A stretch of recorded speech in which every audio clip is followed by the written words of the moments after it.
मती सुसमाचार 9वां अध्याय का मनन। ये अध्याय में 38 वचन लिखल गल बाटे। 38 वचन में लिखल गल बात यीशु मसीह प्रभु गदरिनी के देश में दुष्टात्मा से पीड़ित लोगन के छोड़ावे के बाद वो नगर का लोग उनसे जाए बदे विनती कैना। वहाँ से वो अपन स्वदेश कफरनहूम में आईना। कफरनहूम में वो पहले वचन से लेके 9वां वचन तक देखे पर एक लकवा के रोगी को चंगा करे बान, उनके पाप को क्षमा करे बान, ई लिखल बाटे। 9वां वचन में मती के सुसमाचार का लिखे वाला मती सुसमाचार महसूल लेहे वाला रहना और प्रभु उनके सेवा में बुलेना। अब 10वां वचन से 13वां वचन तक फरीसी के यीशु का जवाब। 14 और 15 वचन में यूहन्ना उनके शिष्य के यीशु के पास भेजे पर उनसे कहल गल बात 16वां वचन से लेके 17वां वचन तक दाखरस का मस्का के लेके दृष्टांत कहे बयान। 18वां वचन से 26वां वचन तक लहू बहे वाला स्त्री का चंगा होई और याइर का बेटी का जिलाइब जाइब, ई दोनों जानकारी दिखाई देला। 27 वचन से लेके 31 वचन तक का भाग में 2 अंधा के प्रभु चंगा करेबान। वही प्रकार से 32 वचन से 34 वचन तक एक गुंगा के प्रभु चंगा करे बयान। वही प्रकार से 35 वचन से 38 वचन तक वो उनकर गलील में सेवकाई करब। ये प्रकार से हमके 9वां अध्याय का जानकारी देखे के मिलला। पहले वचन से मनन करब, फिर वो नाव पर चढ़ के उपार गए ना और अपने नगर में आईना, और फिर कहे पर गदरनी का देश का लोग उनसे जाए के विनती करे के बाद ई अर्थ बाटे। गदरनियों का देश में दुष्ट आत्मा से पीड़ित लोगन के छोड़ावे के बाद उनके पीड़ा देवे वाला दुष्ट आत्मा सुअर में जाए के कुआं में मरे के कारण वो नगर का लोग यीशु से उनकर देश छोड़ के जाए बदे विनती कैना। यही बदे प्रभु फिर कफरनहूम में आईना और उ नाव पर चढ़ के उपार गईना और अपने नगर में आवे के बाद और देखा कई लोग लकवा का एक रोगी के खाट पर रख के उनके पास ले आईना। यीशु उनकर विश्वास देख के उ लकवा के रोगी से कहलन, हे हमार पुत्र, ढाढ़स बना, तहार पाप क्षमा भइल। यहाँ पर यीशु का कहल गयल बा उ खड़ा रहे वाला शास्त्री और प्रचारक के पसंद नहीं आयल। पाप के क्षमा करे का अधिकार केवल परमेश्वर के ही बाटे। यही बदे तहार पाप क्षमा भयल कहे के द्वारा यीशु परमेश्वर का निंदा करेबान, ये भावना उनके हृदय में आ गया। ये वचन के आप देखो कई लोग लकवा के एक रोगी के उनके पास लेना, यीशु उनकर विश्वास देखना, ये प्रमुख विषय बाटे। आपके यहाँ देखे के चाहिए कि लेके आवल गयल लोगन का विश्वास रोगी के विश्वास के बारे में नहीं बतावल गल बा। वो रोगी के ले आवे वालन का विश्वास खाट पर उनके यीशु के पास लेना, उनके पास रखना, प्रभु उनके हियाव देना, ढाढ़स बांधना, कह के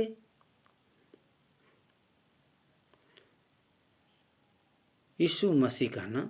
देखा यीशु मसीह प्रभु और रोगी के पुत्र कहे पर उहो विश्वास से संबंधित व्यक्ति के यीशु के द्वारा पहचानल गयल। ये हमके समझ में आवे के चाहिए। तहार पाप क्षमा भयल। पाप का क्षमा करे का अधिकार परमेश्वर के ही बाटे। एक पापी के धर्मी केवल प्रभु बनाए सकना। ई बात यीशु का बोलब शास्त्री का अच्छा नहीं लगा। ये फिर कई शास्त्री सोचना ई तो परमेश्वर का निंदा करत पान। यीशु उनके मन के बात कर जान के यहाँ पर मुख्य बात के आपके जाने के बाटे। पहला पाप को क्षमा देवे के बाटे, तो दूसरा मनुष्य के मन के बात का जानब। ई गुण परमेश्वर का हवे। ई लक्षण परमेश्वर का हवय। यही बदे वो उनसे बात करत समय वो परमेश्वर हैं, परमेश्वर का पुत्र हैं। ई जाने बदे ई दोनों बात के वो उनके सम्मुख रखना। पहला पाप का क्षमा, तो दूसरा मन का जानब। पाप का क्षमा परमेश्वर ही दे सकना। ई जाने वाला शास्त्री ई भी जानत रहल हुए के मन के बात के जाने वाला परमेश्वर ही है, जानत रहल हुए। यही बदे शास्त्री जवन मन में सोचना उ के यीशु जनना ई उन पर प्रकट भइना। उनके द्वारा ई जाने के चाहिए पाप का क्षमा करे का अधिकार उन्हीं के पास बाटे। काहे बदे के ऊ परमेश्वर से आवल गयल परमेश्वर का पुत्र हैं। उनके अंतरंग के ऊ जाने बयान, मतलब ई परमेश्वर ही कह सकना। जाने वाला से ऊ परमेश्वर से आवल वाला परमेश्वर हन पता चले बदे प्रभु यीशु उनके मन के जान के ऊ बात करत बाड़न। तू लोग अपने अपने मने में बुरा विचार काहे करत बाया? मन में बुरा विचार काहे करत बाया? मन के अंदर का चलत बाटे ऊ व्यक्ति और परमेश्वर के अलावा कोई ये बात के नहीं जान सकला। शैतान के मानव का मन जाने का अधिकार नहीं बाटे। इवन मानव का मन के जाने का अधिकार नहीं बाटे। ऊ सिर्फ एक परमेश्वर के ही अधिकार बाटे, वही व्यक्ति के बाटे। लेकिन यीशु मसीह प्रभु उनके मन के बात के जान के बात करत बान। सहज का बाटे ई कह कि तहार पाप क्षमा भयल, के ई कह उठ और चल फिर देख तहार पाप क्षमा भयल। कहब सहज बाटे, ई सहज नहीं बाटे। ऊ परमेश्वर कह सकना ऐसा बतावल बाटे। दूसरा उठ और चल फिर कहब सहज बाटे, सहज नहीं बाटे। ई परमेश्वर कह सकना कहे पर दोनों तरह से ऊ परमेश्वर हैं। उनके साबित करना पाप क्षमा भयल ऊ जौन कहे ना ऊ सच बाटे। पता चले बदे सत्य हवे पता चले बदे उठ और चल कहे पर उनके खड़ा होए के बाटे। ऊ डिवाइन एक्शन हो गया, तब तू जाने के चाहिए ऊ परमेश्वर है। यही बदे ऊ पूछत बा पाप का क्षमा करब सहज बाटे का? उठ और चल कहब सहज बाटे का? परंतु तू जान ल के मनुष्य का पुत्र पृथ्वी पर पाप क्षमा करे का अधिकार बाटे। तब ऊ लकवा के रोगी से कहना उठ अपन खाट उठाव और अपने घर का चल जा, और उठ के आपन घर उचल गए ना। यीशु का कहना उठ अपन खाट उठाव और अपने घर के चल जा। 3 बात बतेना तो उठ कैसे उठी हैं? लकवा के कारण उठ के लेके आयल 4 लोग उठे ना, तब उ शरीर वहाँ पर पहुँचल वैसन बाटे। और उनके उठे बदे कहत बा ये संभव बाटे का? लकवा के कारण शरीर गिर गल बाटे, उठ संभव बाटे का? जौन असंभव बाटे ओके संभव करे बदे उ बात करत बा तू उठ,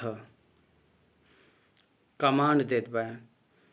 बहुत दिन और साल से लकवा में रहे वाला वो शरीर के यीशु का आज्ञा कहत बान तू उठ। ई बात सामर्थ से भर देलेस, बल से भर देले। उठ के उ खड़ा हो गया, अपन खाट उठाव। ई सेकेंड ऑर्डर कॉमन, अपन खाट उठाव। घर जाए बदे कहना उ घर चल गया। देखो 3 कमांड से दिले बहन, तू उठ अपन खाट उठावा और घर चल जा। वो व्यक्ति निश्चय अपने घर में उ गया, खाट उठाए के गया, उठ के गया। लोग ये देख के डर गए ना और परमेश्वर का महिमा करे लगना। जे मनुष्य के ऐसा अधिकार दिले बाटे उ परमेश्वर का पुत्र बयान। यीशु मसीह परमेश्वर का पुत्र हैं। यही बदे उ परमेश्वर का महिमा करना। लगवा के एक रोगी के उठावे के द्वारा कुछ बात के हम जानी ऐसन उकार करे बयान। उका बाटे पाप क्षमा भयल कहब, ई सिर्फ उनके ही संभव बाटे। दूसरा उठ के चले बदे कहब, ई उन्हीं बदे संभव बाटे। यही बदे असंभव को संभव करे वाला यीशु मसीह प्रभु हैं। ई हमके समझ में आवे के बाटे, समझ में आवत बाटे। उनके पूरा परिपूर्ण अधिकार बाटे, उ अधिकार के साथ बात करत बान। भाई और बहन लोग, मत्ती सुसमाचार यीशु के अधिकार के बारे में स्पष्ट रूप से बतावत बान। यीशु राजा हैं, यही बदे उनके अधिकार के बारे में बात करत बान। उ परमेश्वर का राजा हैं, यही बदे उनके बल के बारे में बात करत बयान। अब 9वां वचन में वहाँ से आगे बढ़ के यीशु मत्ती नामक एक मनुष्य के महसूल के चौकी पर बैठ के देखना और उनके कहना, हमरे पीछे होइला। वो उठ के उनके पीछे हो ले। यीशु के बात में सामर्थ्य बाटे। यीशु के बात अंगीकार करत बान। यीशु का बात विश्वास दिलात बाटे, सच बाटे। मत्ती उठल, वो अपने नौकरी के छोड़ देना। वो दिन में रोमी का लोग यहूदी के पास टैक्स कलेक्टेड करत रहना, ओकरे बदे यहूदी के ही नौकरी में नियुक्त करत रहना। ओमी से ई मत्ती है। और लूका 19 में जकर्या ई नौकरी से संबंधित काम करना। ई लोगन से प्रजा घृणा करत रहना, घृणा करत रहे। अपने लोगन के पास टैक्स करके अपने सरकार के भरत रहना। वैसे ही मत्ती का यीशु मसीह प्रभु शिष्य बने बदे आमंत्रित करत बायन। फिर भी मत्ती के बुलावे के बाद में एक भोजन के कार्यक्रम में उ गयल बान। ऐसन हमके दिखाई देत बाटे।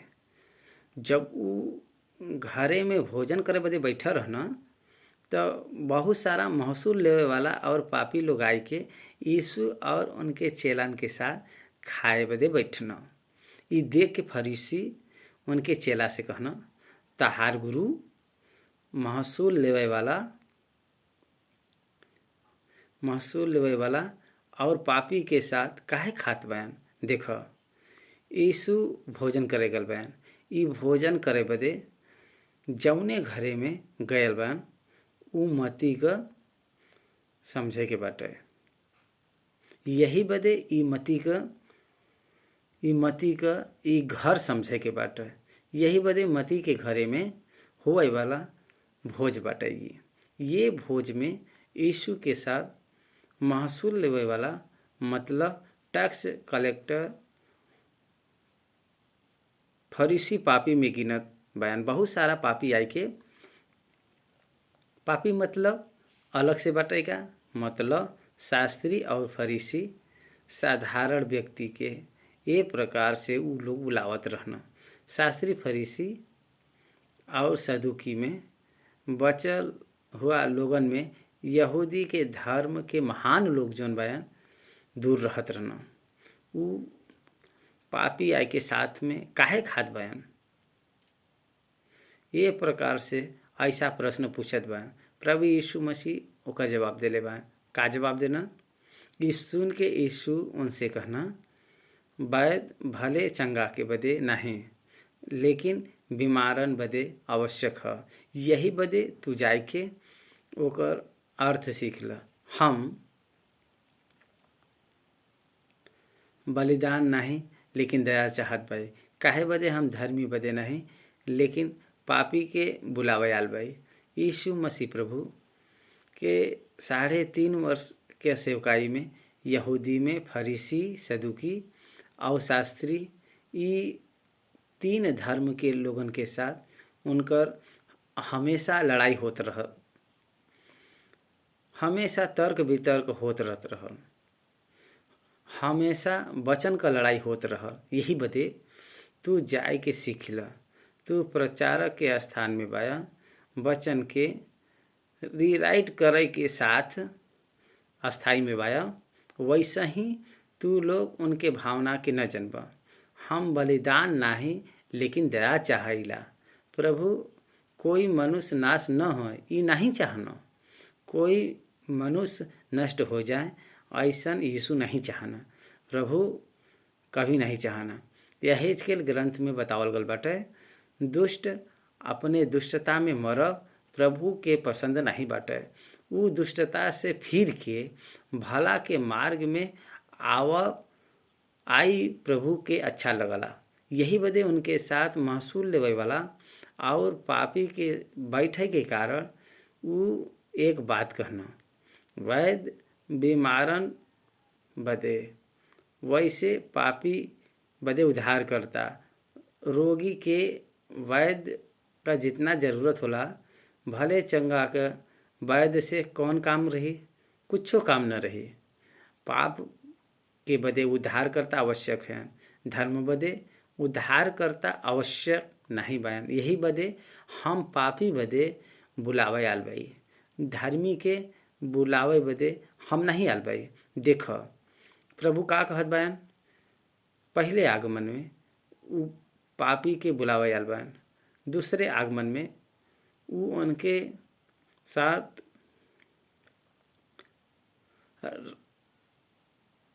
रहे बदे धर्मी के बुलई हैं। वो उनके साथ रहे बदे धर्मी के बुलई हैं। यही बदे ई अंतर बाटे। पहले आगमन में पापी का उद्धार करके उनके साथ रहे बदे वो बुलावत बान। ये विशेष बात के हमके समझे के बाटे। परमेश्वर कभी भी बलिदान के नहीं चाहना, दया के चाहना। ये बात के समझ के हमके पाप का क्षमा बदे प्रभु के पास जाए के चाहिए। 14 और 15 वचन में ये दोनों वचन में यूहन्ना का शिष्य उनके पास आए के कहे बा, का कारण बाटे कि हम और फरीसी इतना उपवास करे ले जा, लेकिन तहार चेला उपवास नहीं करना। यीशु कहना, का बाराती जब तक दुल्हा उनके साथ है बयान वो सब शोक कर सकना, लेकिन वो दिन आई जब दुल्हा उनसे अलग करल जाई, वो समय वो उपवास रखी हैं। ऊपरी कोठरी में यीशु मसीह का आरोहण के बाद ये 120 लोग 10 दिन उपवास कर रहना। यीशु जब जीवित रहना वो दिन में वो लोग उपवास नहीं कर रहना। उपवास वो दिन में भक्ति का सबूत हुआ। फिर तहार शिष्य काहे उपवास नहीं करना। यूहन्ना का शिष्य उपवास करत रहना, प्रधान याजक का शिष्य जनमान उपवास करत बा, व्यवस्था का पालन करे वाला उपवास करत बा। फिर तहार चेला हर दिन काहे खाना, यही प्रश्न बाटे। जब तक दुल्हा उनके साथे बयान कोई उपवास न करे कहे बयान। यीशु मसीह प्रभु पृथ्वी पर जब रहना तब उनका शिष्य का उपवास रखे का आवश्यकता नहीं रहा। काहे बदे के उद्धार करता ही बयान उनके साथ बयान, उद्धार करता उनके साथ बयान।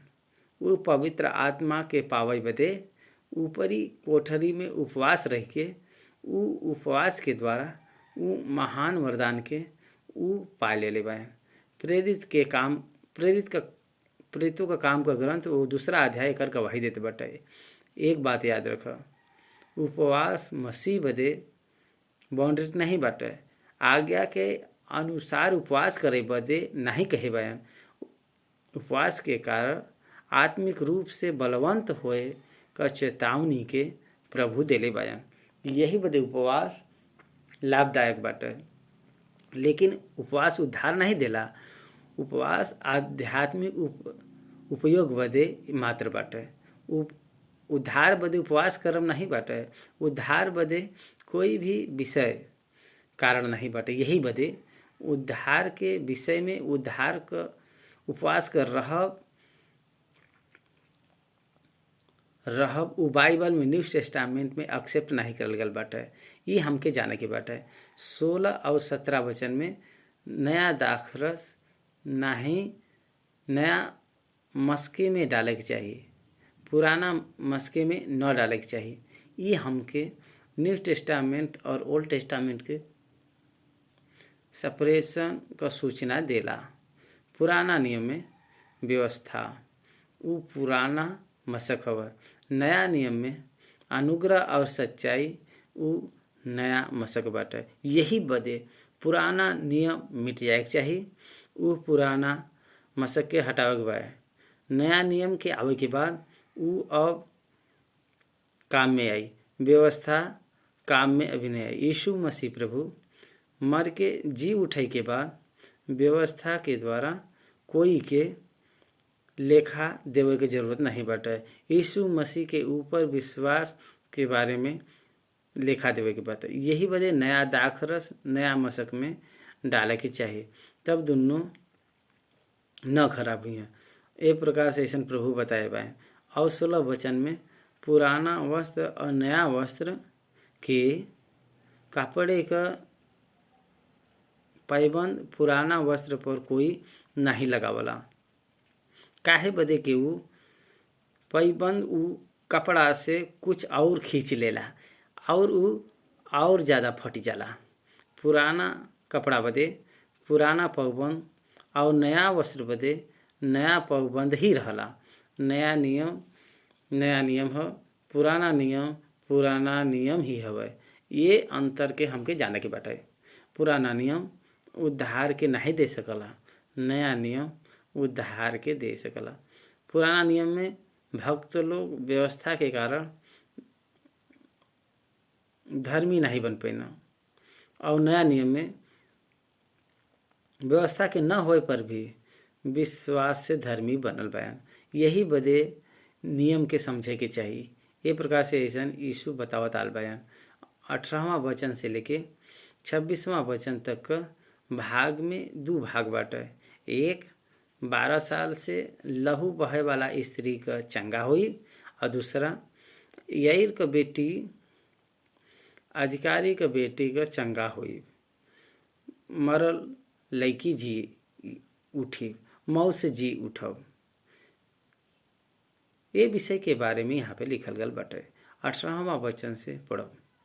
वो उनसे ये बात कहते रहना कि देख कि एक सरदार आए के उनके प्रणाम करना और कहना हमार बिटिया भी मरिल बाटे। ये वृत्तांत ये सुसमाचार और दूसरे सुसमाचार में अलग लिखल बाटे। एक सुसमाचार में ये आय के विनती करत समय उ लड़की मरल नहीं रहे, और एक व्यक्ति आय के कहत बा हे गुरु के कष्ट मत द, तहार बेटी मर गई बाटे।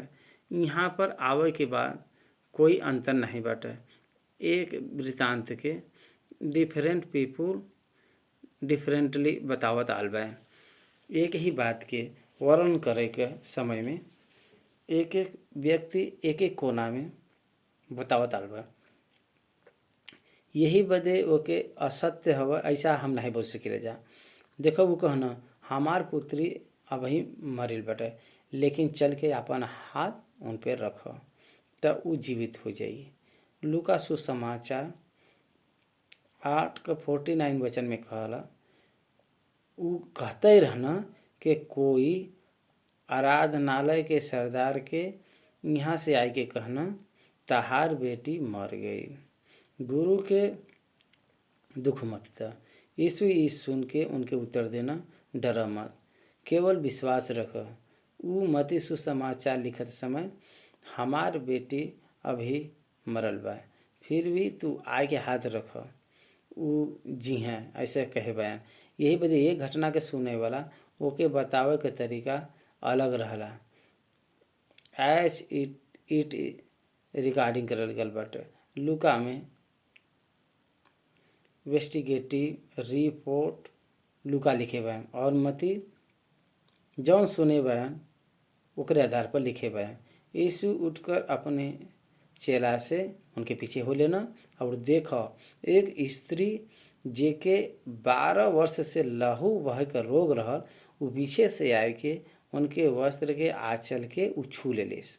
काहे बदे के वो अपने मन में कहत रहे कि अगर हम उनके कपड़ा के हम छू लेबै तो हम चंगा हो जाबै।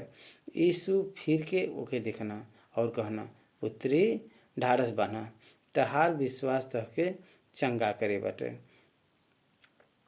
वो स्त्री वही घड़ी चंगी भइल। देख उ लूका सुसमाचार में जब हम देखब तो 47 वचन से ई घटना अलग प्रकार से लिखल गल बाटे। देख जब स्त्री देखे के हम छिप नहीं सकीला तब कापत हुई आयल। ई बात यहाँ पर नहीं लिखल बाटे। यही बदे आपके बाइबिल पढ़ते समय एक बात पर ध्यान देवे के चाहिए। दूसरा जब लोग गवाही देना, आई विटनेस उ संदर्भ के देखे वाला उ सुनल गल बात से ई लिखल गल बाटे। ये हमके समझ में आवत बाटे। ई औरत जनवा एक रोगी कौने समस्या का सामना करत सबकर उ सामना करे बाटे। 12 साल से लहू बहे का बीमारी से ही ग्रसित रही। ध्यान द वैद्य के कहीं भी चंगाई नहीं मिलल, लेकिन वो यीशु के बारे में सुने, यीशु के बात के बारे में सुने, यीशु के क्रिया के, उनके काम के आश्चर्य काम के बारे में सुने, यीशु के अद्भुत के बारे में सुने, यीशु के द्वारा करल गया चंगाई के बारे में सुने बाटे। ओकर विश्वास बलवंत भयल। सुने के द्वारा विश्वास बढ़ला। भाई और बहन लोग सुने के द्वारा विश्वास आवला, ओकर बढ़ोतरी होला। यही बदे विश्वास बढ़ गया। उ सोचे उनके वस्त्र के छुआ ही काफ़ी बाटे। अगर रहस्य में जाए के, यही बदे वो रहस्य में जाए के उनके वस्त्र के पीछे से जाए के पकड़े। यीशु कहना हमरे अंदर से सामर्थ्य निकलल बाटे। वो यीशु मसीह के पास से सामर्थ्य के ड्रा करे, हासिल करे, चंगाई के पाए। तब यीशु कहना तहार विश्वास तोहके चंगा करेबा। देखा यीशु का करल गयल सब चंगाई में विश्वास प्रमुख भूमिका बाटे। विश्वास के कारण चंगाई मिली, ये हमके जाने के बाटे। आज ये विषय सवाल के खड़ा करे बाटे। चंगाई वरदान के कारण मिलत बाटे। लोग सोचना चंगाई वरदान के कारण नहीं, विश्वास के कारण होला। चंगाई के वरदान के पावे वाला चंगाई के विश्वास के लिया वाला। प्रार्थना करते समय विश्वास के साथ प्रार्थना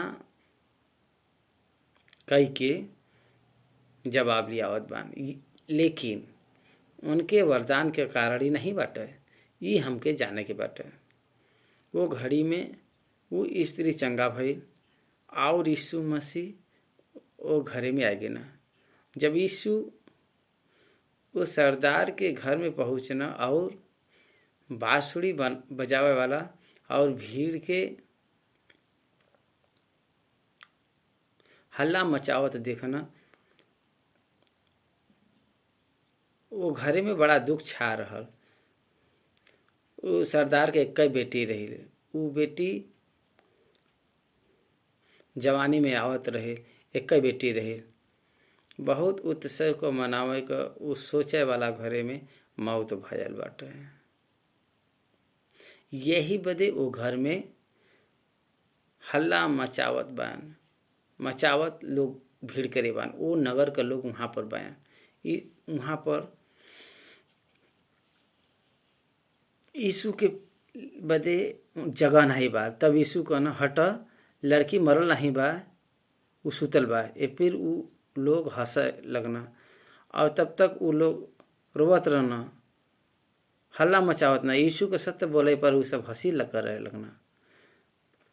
यीशु कहना वो लड़की मरल नहीं बा, लेकिन वो सुतल बा। यीशु मसीह मानव के शरीर के मृत्यु के भौतिक मृत्यु से नींद से कंपेयर करे बयान। पहला थिस्सलुनीकियों का 14वां अध्याय 13 और 14 वचन में जब आप पढ़ब तो अगर हम विश्वास करे ले जाके यीशु मरना और जी उठना तो वैसे ही परमेश्वर उनके जे यीशु में सो गल बा, विश्वासी लोग सो गए ना। यीशु तो मरना लेकिन विश्वासी सो गए ना। समझ में आवत बटेगा? यीशु मर गए ना मतलब मौत के अनुभव कैना।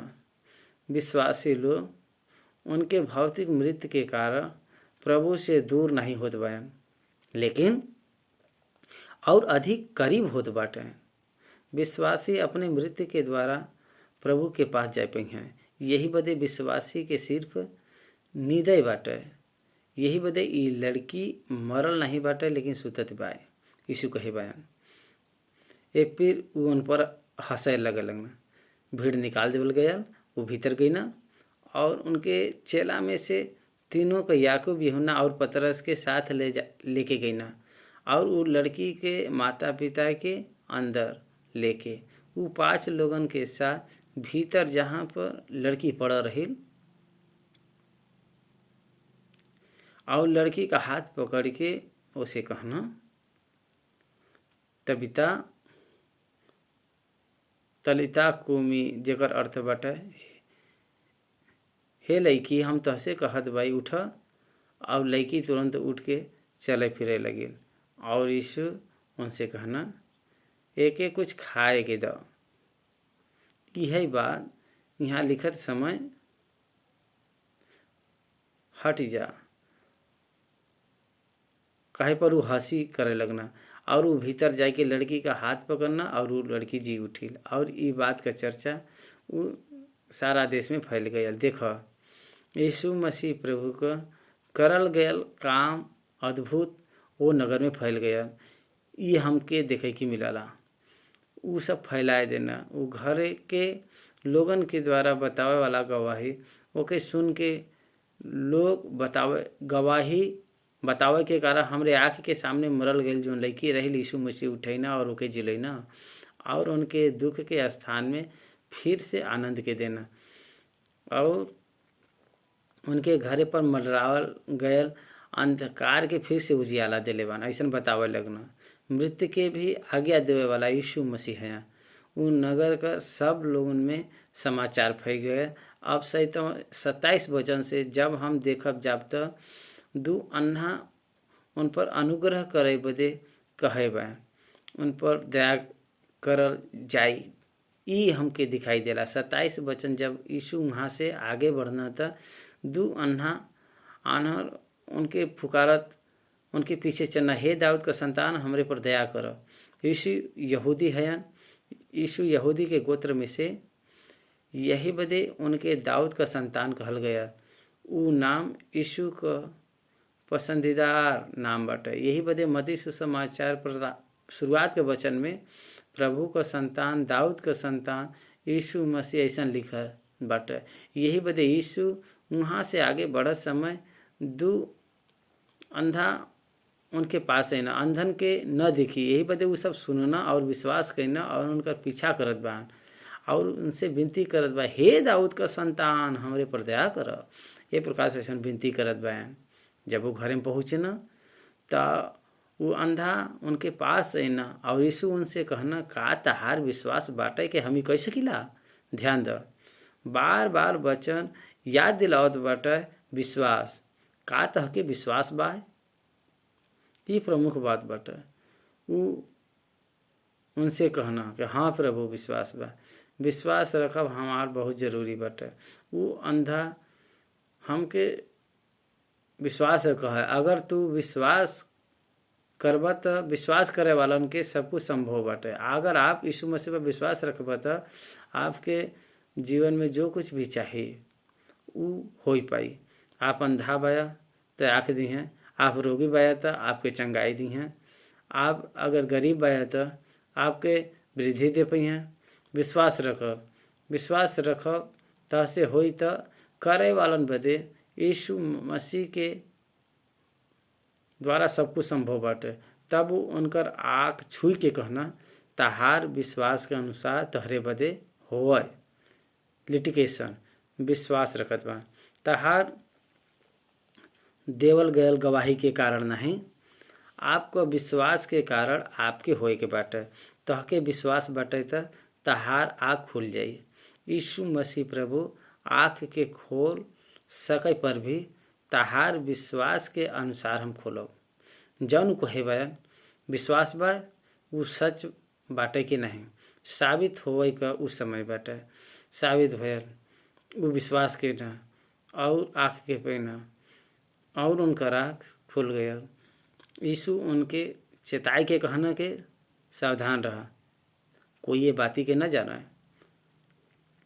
और वहाँ से निकल के सारा देश में उनकर यश फैला देना। वो चुपचाप नहीं रह पाना, वो गवाही बनना। हम गवाही के जीवन के रखे बाईजा का,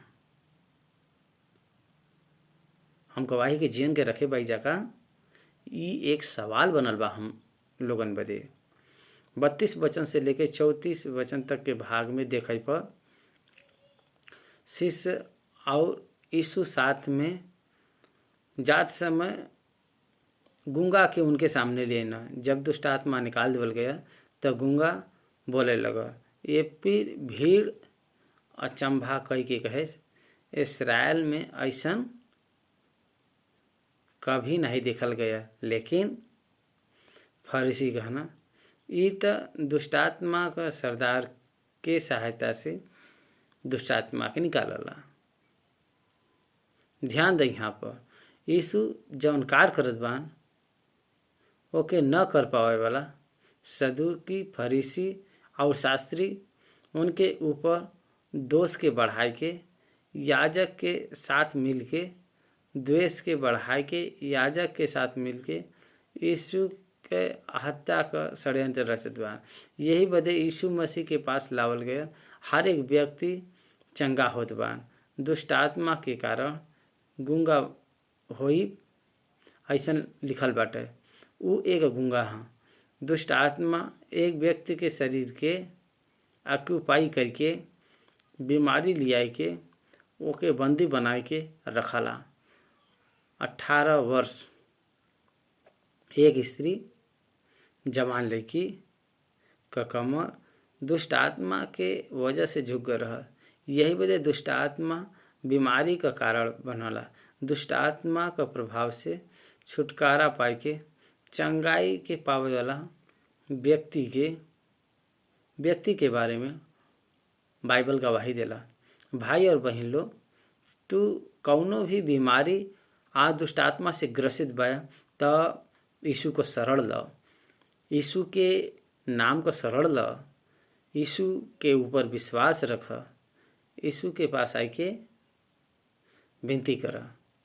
यीशु तहके चंगाई दी हैं। विश्वास रख और छुटकारा पावा। लेकिन फरीसी कहना, दुष्ट आत्मा का सरदार से ई दुष्ट आत्मा के निकालत बाहन।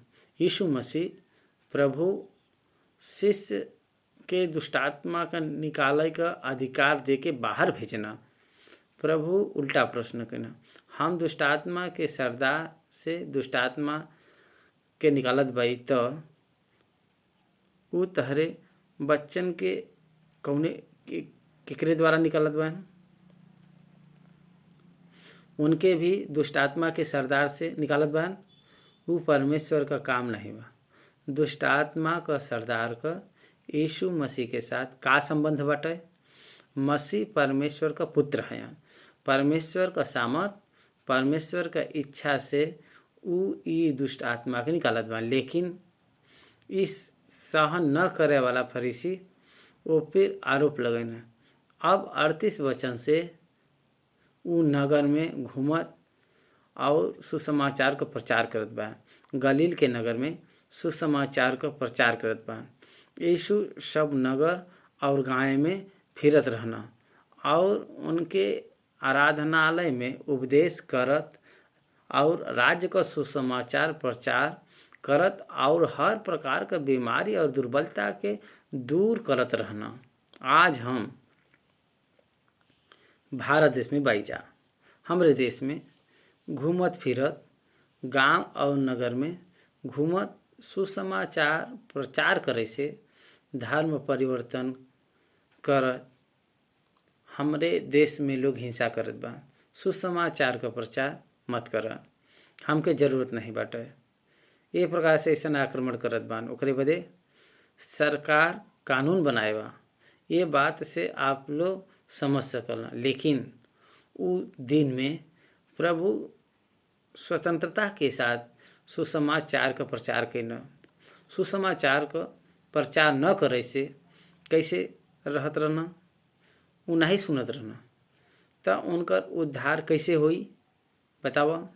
यही बदे वचन का बतावत बाटे, प्रभु गांव और नगर में फिरत रहना, वो बीमारी के चंगा करत रहना, घूमत रहना।